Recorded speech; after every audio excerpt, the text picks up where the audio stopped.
напомню, что я врач, психиатр, психотерапевт, нарколог, выпускник военно-медицинской академии. С 1975 года, практически 33 года, занимаюсь лечением зависимости, методами психотерапии. Тема моей кандидатской диссертации – это лечение алкоголизма методами психотерапии. Тема моей докторской диссертации – лечение терапии. О том, что такое психологическая защита. Так вот, она начинается с покоя. Вот в душе покой. Причем такой покой, который не нарушает никакие внешние события. А потом радость. И радость это бесконечная. У нее нет предела. Все, что нам дает радость, есть пути стяжания Святого Духа. Причем у каждого человека свои пути, свои дороги. Многие прихожане нашего храма и наши священники в храме Рождественской Предтечи в Юках, мы начинаем Великий пост с голодания. Сами по себе пищевые ограничения, включая голод, они полезны для здоровья. Они способствуют выведению шлаковых токсинов из организма человека. Но они не оказывают прямого влияния на духовное состояние личности человека.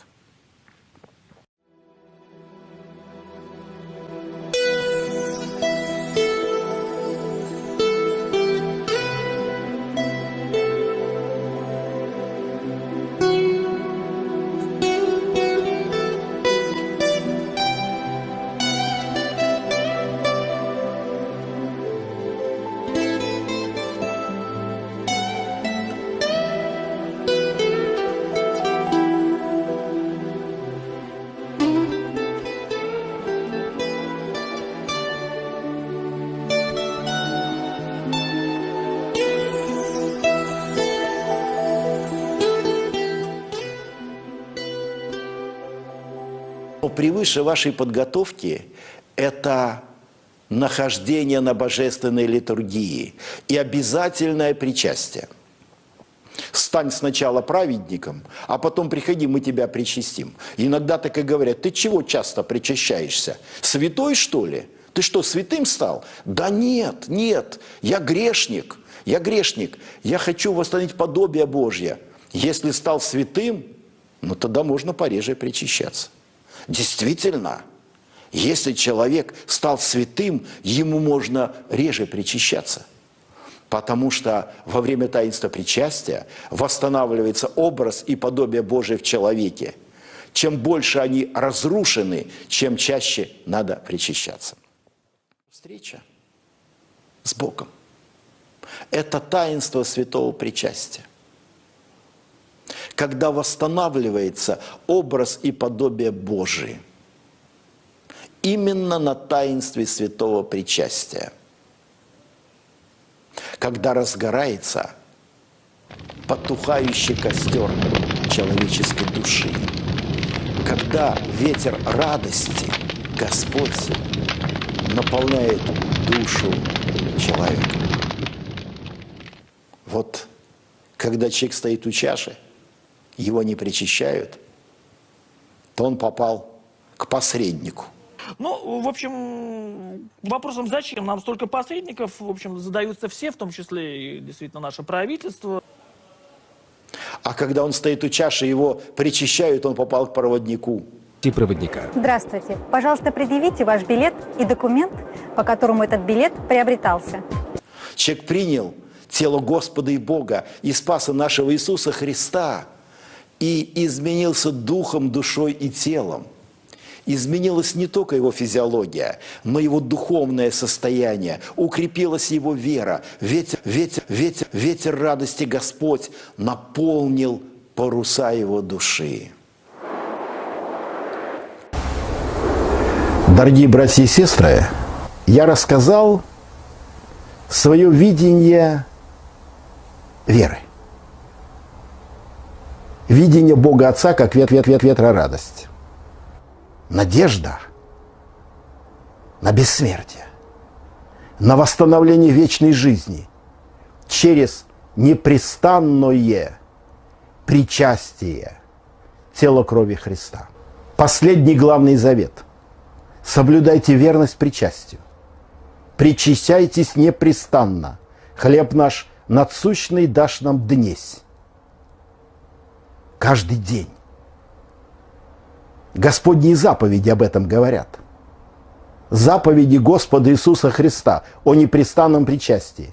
Хлеб наш насущный дашь нам днесь.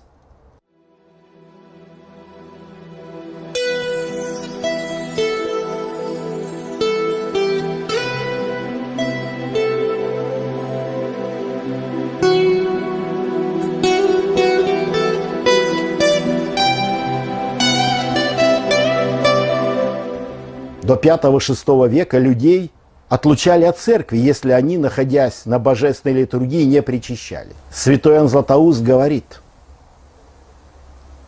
кто недостоин причащаться каждый день, недостоин и раз в году.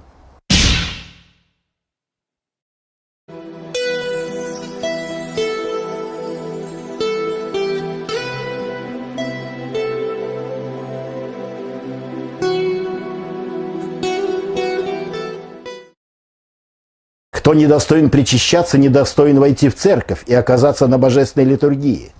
Главная подготовка к причастию – это участие в божественной литургии, в которой есть и покаянный канон, и причастные правила. Много веков люди причащались каждый день. Но время шло, и постепенно заповеди Вселенских соборов, апостольские правила, заповеди Господни стали заменяться человеческими заповедями, дополнительными правилами. Как бы Ветхий Завет опять стал проникать в Новый Завет. Ветхий Завет – это закон. Именно он потому и обветшал, что закон заменил дух.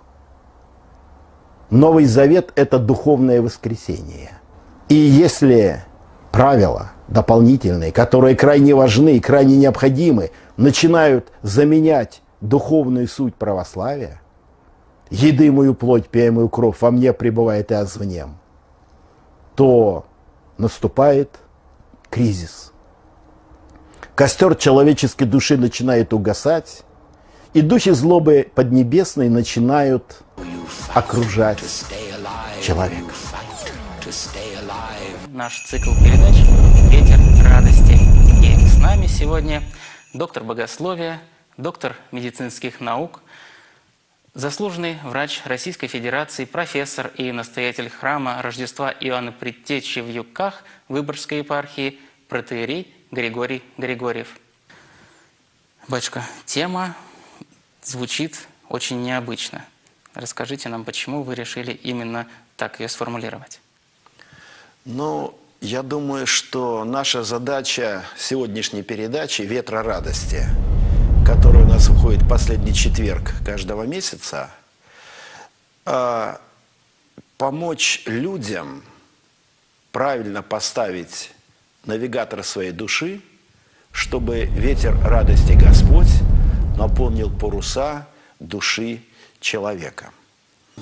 Белеет мой парус такой, одинокий на фоне стальных кораблей. Каково должно быть истинное покаяние? Знаете, вы вопросы, конечно, задали очень важные. Но все-таки нам очень важно, чтобы все это было вписано в рамках той темы измененного состояния сознания. Я Гриша! Вот если вы хотите, то покаяние, оно может происходить только при ясном и прозрачном состоянии сознания. А ясное прозрачное состояние сознания возможно только при состоянии святости. И Новый Завет – это есть причастие. Новый Завет – это причастие святых христовых тайн, которые восстанавливают образ и подобие Божие. То есть Новый Завет – это и есть причастие. Когда у человека погас костер души, он никогда не сможет увидеть темные пятна своей души. Логическое осмысление, оно может помочь этому покаянию, но может в чем-то и помешать. Потому что человек, изучая грехи, он все их найдет у себя. Как студент медицинского института, который изучает учебник психиатрии и ставит себе все диагнозы. И акцентуации личности, и психопатию, и невроз, и маниакально-депрессивный психоз, и шизофрению, и все виды прочитанных болезней, которых у человека нет на самом деле. Да, они могут развиться, потому что видение греха – это видение главного звена греха. Поэтому Господь от нас грехи скрыл. По своей милости и по нашей немощи. Если бы мы видели свои грехи, мы вошли бы в глубокое уныние. Двое мужчин вошли в храм помолиться. Один фарисей, а второй сборщик податей. Фарисей молился: «Господи, благодарю Тебя за то, что я не такой, как они. Воры, нечестивцы. Или как этот мытарь».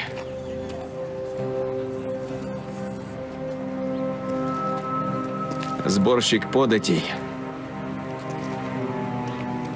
даже не взглянул на небеса. Он сказал: «Боже, будь милостив ко мне, ибо я грешен».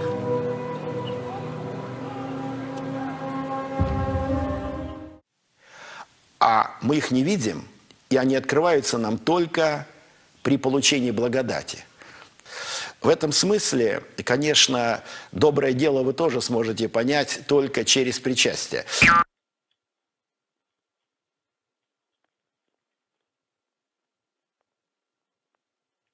Вообще, Новый Завет и жизнь православного человека – это непрестанное причащение святых христовых тайн. А если у человека сильно потерян образ и подобие Божие, Героям слава! то надо причащаться буквально каждый день до их восстановления. А когда это восстановится, возможно, чистоту можно будет и уменьшить. То есть причащаться надо так часто, чтобы все время находиться в образе и подобии Божьем, чтобы состояние святости было в душе человека, состояние прозрачности, чтобы была возможность различать добро и зло, чтобы навигатор души все время был направлен курсом на Царствие Небесное. И тогда ветер радости Господь наполняет паруса вашей души. Можно так сказать, что само по себе таинство святого причастия, в него тоже включено таинство исповеди. Дядя, ты дурак? Чтобы найти темные места в подвале, надо иметь источник света. Включить фонарик свой! Фонарик включить в голове!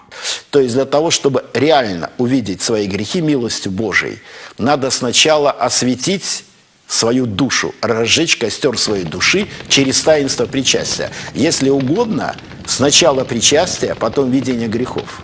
Открывается по благодати. То есть сначала появляется источник света, потом мрак появляется. То есть надо сначала причащаться, надо сначала освещать подвал души, и если что-то выплывет по милости Божией, то тогда вот это уже будет по благодати. Вдруг у разбойника лютого совесть Господь пробудит, потому что любая попытка раскопать грехи, она приведет к повреждению. Потому что когда человек изучает грехи, он проникает в помыслы сатаны. А проникновение в помыслы сатаны – это всегда повреждение разума очень сильно происходит. Вот. Тем более, когда священник причащает, он говорит: «Восставь грехов жизнь вечную». То есть, на самом деле, конечно, во время причастия грехи тоже уходят. Специалист в сане вызывает недоверие. Как правило, может такое случиться, что он стал священником, потому что не стал специалистом. А если он стал специалистом хорошим, то возникает вопрос, почему он стал священником? Лично я против совмещения сана и специальности. Например, врача и священника в одном лице. Я считаю, что это надо разделять. Медицина – это медицина. Церковь – это церковь. Смешивать это нельзя ни при каких обстоятельствах. Но бывают всякие исключительные случаи. Вот в частности, я...